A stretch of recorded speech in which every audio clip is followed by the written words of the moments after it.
on to the Bare Metal CyberSec Risk Prepcast. This series helps you prepare for the exam with focused explanations and practical context. Risk reporting is where all of the organization's analysis and monitoring turns into communication and action. In other words, it connects insight to decision.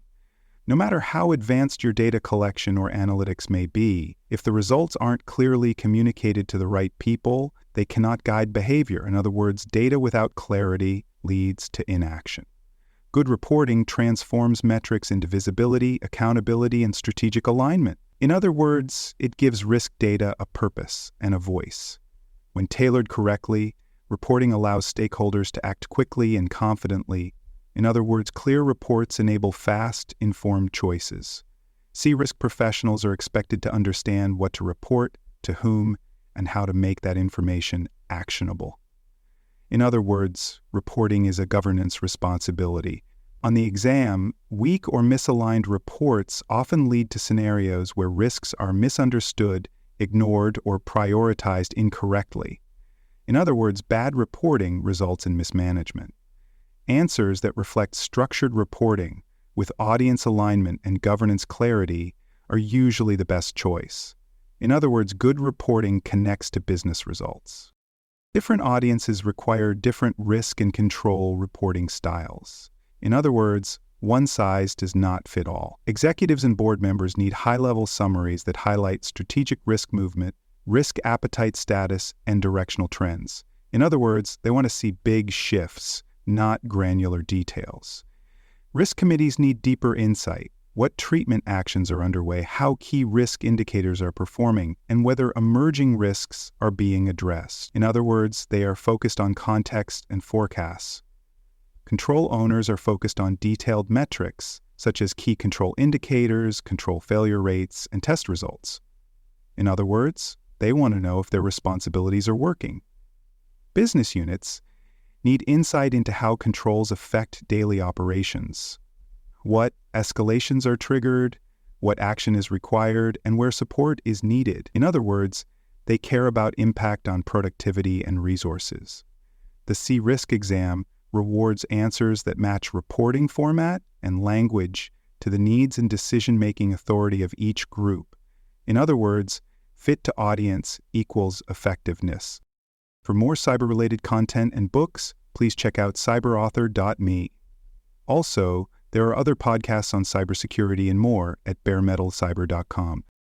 Heatmaps provide a quick visual overview of risk severity and distribution. In other words, they show the big picture at a glance. They typically use a two-dimensional grid where one axis represents likelihood and the other represents impact. In other words, they plot how likely something is and how bad it would be. Risks are plotted as color-coded blocks, green for low risk, yellow for moderate, and red for high.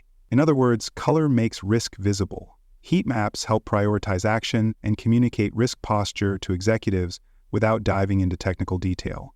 In other words, they simplify risk for leadership. However, they do have limitations. They rely on subjective scoring and may not reflect trend movement unless layered over time.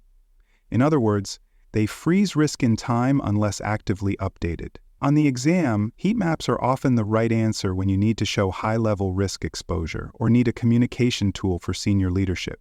In other words, think heat maps for clarity and prioritization.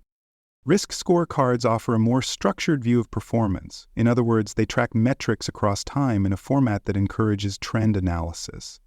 Scorecards often include tables with threshold comparisons, status indicators like red, amber, green flags, and descriptions of risk movement. In other words, they combine visuals and narrative.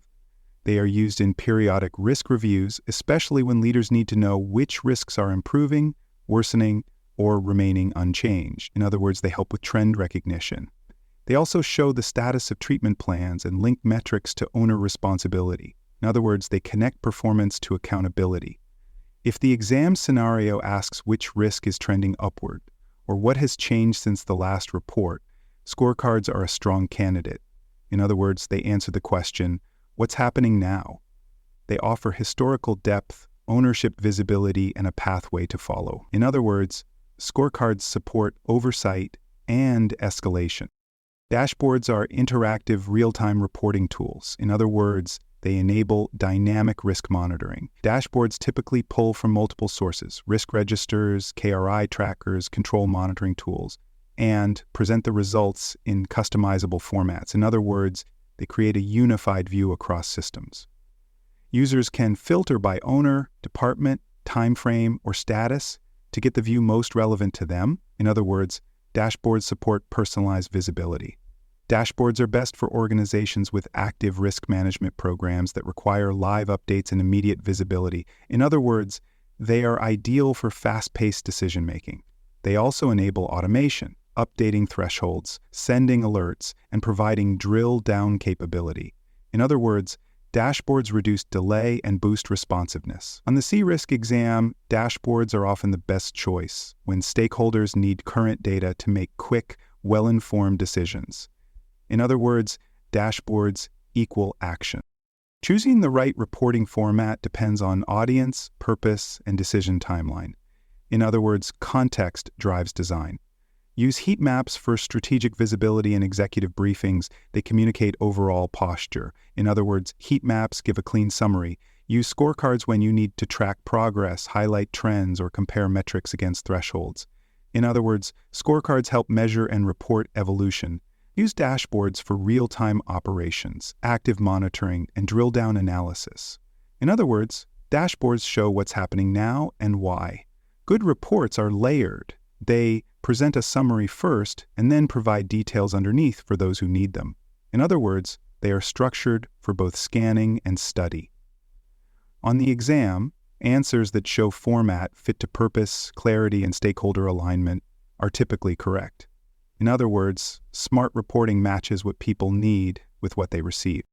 To drive action, reports must highlight change. In other words, movement drives attention. Call out new risks, deteriorating controls, or missed deadlines. In other words, don't bury the headline. Use visuals, icons, color shifts, layout techniques to draw attention to critical areas. In other words, help the reader focus where it matters. Always include recommended actions or decision prompts, especially when reporting to governance bodies. In other words, reports must support leadership tasks. Avoid technical jargon or complex language when reporting to non-technical audiences. In other words, translate the message. On the CRISC exam, if a report was generated but a KRI was missed, the problem was probably in how the report was designed or delivered. In other words, poor communication breaks governance. Integrating risk and control reports with GRC systems improves efficiency and governance.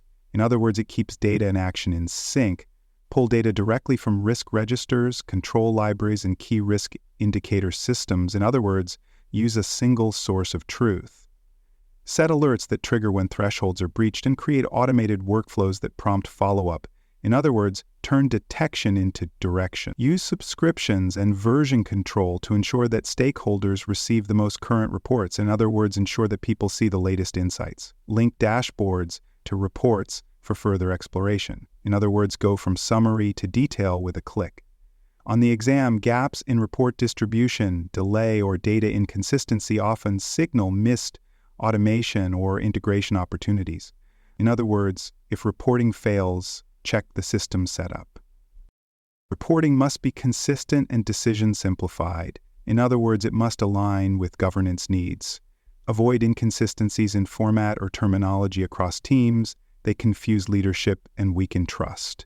In other words, clarity supports action. Prevent lagging or outdated reports by automating data capture or standardizing update cycles. In other words, fresh data builds credibility. Avoid reports that stop at information escalation or follow-up. In other words, insights must turn into choices. CRISC professionals are expected to design reports that not only reflect the risk landscape, but influence leadership behavior. In other words, the goal is not to inform, it's to guide. On the exam, problems in reporting often appear as governance gaps, unclear risk movement, unassigned actions, or missed indicators. In other words, weak reporting reflects weak control. CRISC exam questions on reporting often focus on matching the right method to the right stakeholder. In other words, align content to context. You might be asked what's missing from a report. Look for ownership, risk trend, or decision prompts. In other words, check for the action path. You may be asked which tool helps identify emerging risks. Dashboards and scorecards with trend view are typically best. In other words, pick what helps with change, not just status.